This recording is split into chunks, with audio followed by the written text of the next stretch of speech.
President Joe Biden, accompanied by First Lady Jill Biden, is poised to introduce a package of executive actions aimed at fortifying the economic welfare of military and veteran spouses, caregivers, and survivors. These measures highlight the administration's steadfast dedication to supporting the military connected community and acknowledging their crucial role in the recruitment and readiness of the armed forces. The president will solidify this commitment by signing an executive order encompassing nearly 20 significant actions. These actions aim to enhance career stability, expand employment resources, and provide additional assistance to military families. Okay, yeah, nice.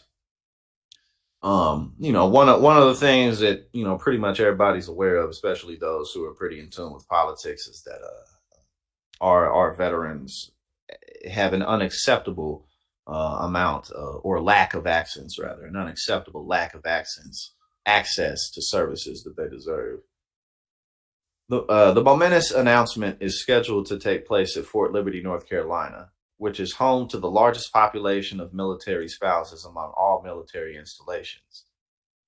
And there's a list of what's going into this.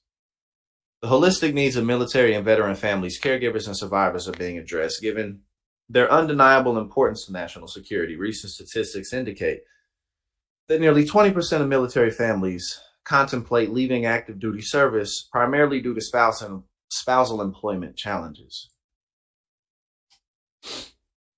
All right, so here's the key highlights.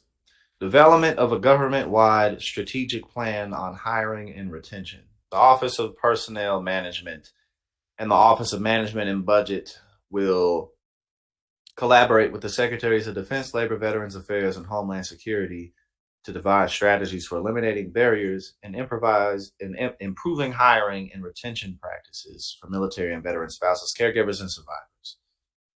Increased utilization of military spouse non-competitive appointment authority.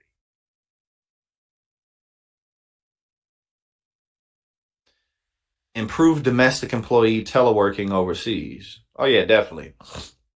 So that'll get just more access to good jobs while they may be stationed overseas if they're traveling or whatever. But definitely, given the fact that we live in an economy now where working from home not only is doable, not only does it make sense, and there's a lot of argument around, oh, we have to get people back in the office. But a lot of people, especially after spending time working from home, when they go back to the office, they feel like, yo, I really don't need to be here. I don't really need to make this commute every day. It's not making me more productive at my job, really. Yeah, that's definitely a big one here for sure.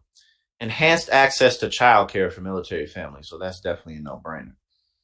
That's a huge one. I mean, childcare is incredibly expensive in this country in general. Retention support for military spouses and caregivers. Federal agencies will be encouraged to grant administrative leave for military spouses during permanent change of station moves. Provide telework flexibility and facilitate the transfer of military spouses and caregivers to another position following PCS. Tailored resources for military and veteran spouse entrepreneurs. Oh, nice. That's definitely a good one too.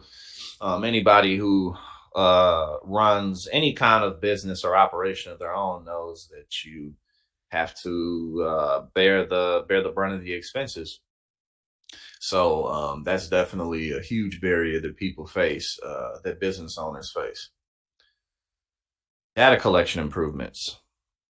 The Office of Science and Technology and various agencies will review opportunities to enhance data collection on military and veteran spouses, caregivers, and survivors in the federal workforce.